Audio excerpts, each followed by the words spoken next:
biasanya pengumpulan data itu super mahal. Super mahal. Jadi, tidak ada data yang dikumpulkan gratis, mahal. Maka itu akan AI itu akan menggantikan statistician atau bagaimana ya? Karena itu mungkin akan dari program mesin atau yang itu menarik pertanyaan itu. Tapi kenapa sampai mereka negara maju ya? Mungkin yang kita lihat belajar bahwa data di negara maju itu sangat lengkap ya, bahkan mereka punya namanya big data ya. Sekarang juga lagi tren mereka mengembangkan namanya artificial intelligence. Itu bisa dilakukan pada saat mereka punya bank data kan. Nah, itu mungkin bisa diceritakan lebih detail apa sih kenapa negara-negara maju menaruh kualitas data itu mereka sangat memperhatikan akan namanya kualitas data ya. Baik untuk data penelitian maupun data-data yang semua untuk yang bisa dihitung ya. Ya. Tentu yang namanya riset semua kita pasti ngumpulin data. Dan biasanya pengumpulan data itu super mahal. Super mahal. Jadi, tidak ada data yang dikumpulkan gratis, mahal. Tapi kenapa sampai mereka taruh itu ya, memberikan effort walaupun itu mahal, mereka tetap mengumpulkan data itu ya? Ya karena lagi-lagi kita merasa pertanyaan penelitian kita itu amat lebih jauh berharga daripada sekedar data-data itu kita kumpulkan semua. Yang kedua, kebanyakan data-data yang kita kumpulkan itu dibayar dari pajak yang kita kumpulkan, kita bayar ke pemerintah. Jadi ada aplikasi dari biaya yang dipakai untuk negara untuk dipakai data untuk mengumpulkan data lagi untuk perbaikan ya. Jadi biasanya kami di sini selalu diingatkan kita harus giving back to the taxpayers. Jadi dalam bentuk apa? Data-data yang sudah kami kumpulkan, ada beberapa data yang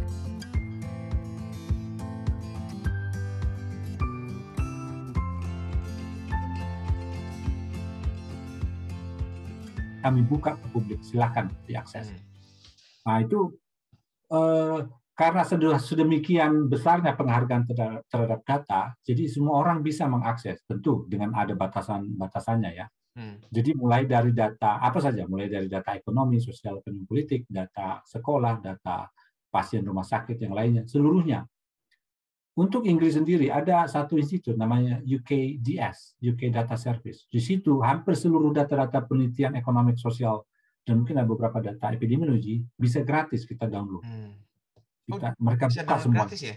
Itu beda sekali mungkin ya di negara-negara karena di negara-negara berkembang mereka kadang-kadang keep confidential untuk datanya. Ya, itu yang saya agak-agak merasa tantangan di Indonesia ya, karena data ownership benar-benar diterjemahkan ya, ini data gua.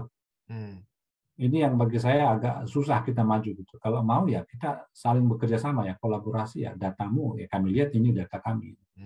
Dan kalau di data epidemiologi, semua statistician dan epidemiolog pasti sepakat yang bagi kita heaven itu adalah data-data dari Scandinavian countries, particularly Swedia. Itu mereka punya data yang mereka kumpulkan sejak bayi sampai 18 tahun, 20 tahun, 30 tahun lengkap, komplit yang diamati. Studi Framingham ya? Sangat-sangat istimewa kita mengamati ya. Jadi longitudinal perjalanan data ini mulai dari dia lahir sampai dia dewasa. Ataupun mungkin pada saat dia lahir bisa kita lihat juga data bapak mamanya atau mungkin kakek neneknya. Bisa kita dapat semua data-data ini. Mereka nggak takut ya masalah confidential data seperti itu ya? Tentu semuanya sudah di-identify semuanya. Pada saat mereka data yang mereka rilis ke publik itu sudah harus di-identify, tidak akan bisa. There is no way at all kita bisa identify ini siapa. Jadi ada beberapa data yang confidential. Sampai saya pernah berdiskusi dengan teman-teman di tim kedokteran ketika memutuskan apakah data kode pos kita buka atau enggak. Sampai akhirnya waktu itu saya berpikir jangan buka data kode pos, tutup, nggak boleh dibagi. Karena di sini kode pos bukan seperti di Indonesia ya yang cukup besar cakupannya. Di sini kode pos berdasarkan jalan. Jadi jalan depan rumah kita, ya 3 kode. Ya? Jadi secara rata 6 kode ya. 3 kode pertama itu adalah nama jalan besarnya, jadi besar sekali. 3 kode terakhir adalah jalan depan rumahmu, persis tepat di depan pagar rumahmu. Jadi waktu itu saya pikir kode pos jangan dibuka. Ini bisa kita identify siapa ini.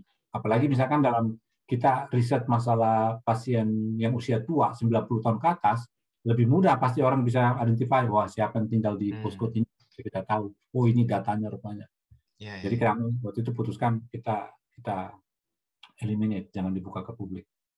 Jadi memang dengan data-data yang besar, lagi-lagi semua data yang dibuka ke publik sudah lewat pertimbangan yang ketat sekali, itu bisa dipakai, boleh dipakai untuk penelitian, dan tidak bisa kita identify nama-nama partisipannya.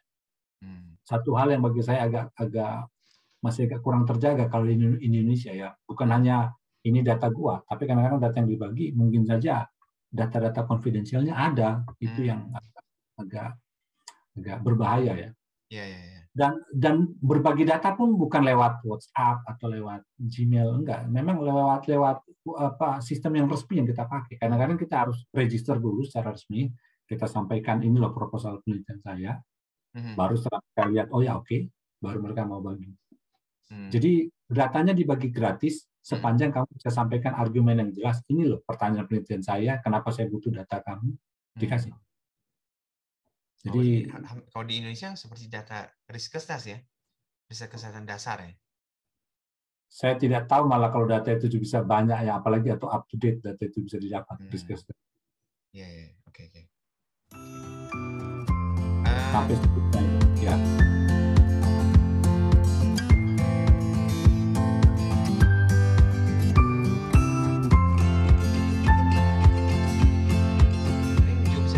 Dari perkembangan yang sekarang kan orang banyak cerita tentang AI ya, artificial intelligence ya.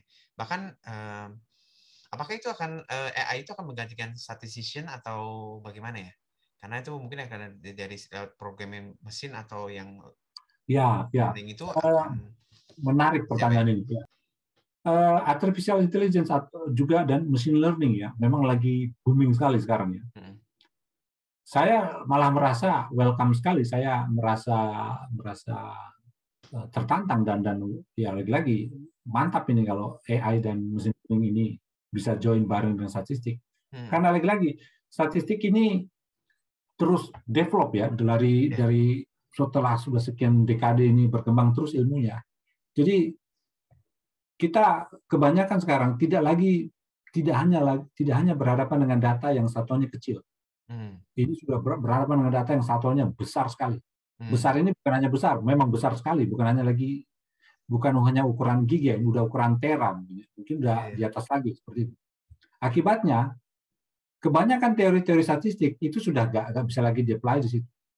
Contohnya ya, dengan data yang super besar, bayangkan dengan t-student atau distribusi lainnya statistik yang butuh sampel minimal 30, itu sudah bukan menarik lagi dengan data yang 2 jutaan.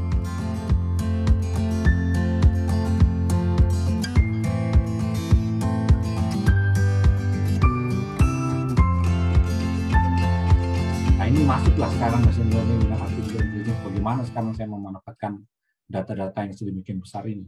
Apalagi datanya ukuran besar, bisa per detik, per menit ya. Kita bisa dengan smartphone kita aja orang sudah bisa ngumpulin data. Dan sifatnya dinamis ya, terus masukin data terus ya.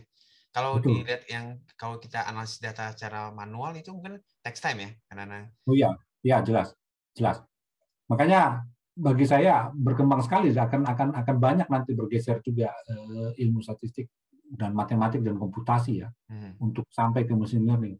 Dan walaupun satu hal, prinsip-prinsip dasar machine learning terutama itu sebenarnya gabungan dari beberapa pemodelan linear dalam statistik. Jadi kalau kita perhatikan baik machine learning itu prinsipnya bagi saya adalah series of logistic regression sebenarnya. Kalau begini bagaimana, kalau begini bagaimana. Setelah lanjut lagi, jadi cabang-cabangnya ke sana kemari, bagi saya itu semacam series of modeling. Yang prinsip dasarnya lagi-lagi statistik. Yang banyak orang belum lihat ya. Jadi ya welcome sekali. Ada yang sekarang lagi banyak melihat ke arah situ. Jadi tidak terpantau, tidak melulu mengikuti mereka sebut traditional statistik ya. Yang sample size segala macam. Tentu kalau masalah clinical trial lagi-lagi kita nggak akan bicara 1 juta pasien kan yang ikut dalam paling hanya 100 atau 200. Jadi tetap gitu. Yang tradisional tadi tetap berkembang, sementara yang baru-baru juga sama berkembangnya. Justru itu akan memperlengkapi, menolong ya, bukan sebagai suatu ancaman ya. Ya. Karena ada orang kekhawatiran seperti orang takut alih statistician, mereka berpikir beberapa pekerjaan akan hilang karena akan digantikan oleh machine learning ya. Tidak juga kalau saya pribadi enggak juga. Yang bagi saya sekarang kebanyakan jadi open questions buat statistician selain machine learning data yang besar adalah missing data. Oh, missing data, oke. Nah, ini yang lagi banyak sekali penelitian theoretical statistics ya. How to take into account missing data. Sampai saya pernah ingat ada tidak tentang missing data, tapi ada satu buku yang ditulis oleh satu statistician dari Kansas kalau tidak salah, George Millikan. Dia tulis analysis of messy data. Jadi messy data. Ya, sementara kalau itu yang kita banyak lagi gelutin sekarang bukan messy data tapi missing data.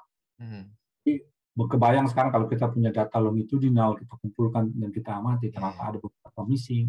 Nah, gimana sekarang cara saya menangani data-data yang missing ini? Apakah saya buang saja semuanya yang missing atau saya gunakan metode yang lain? Nah ini.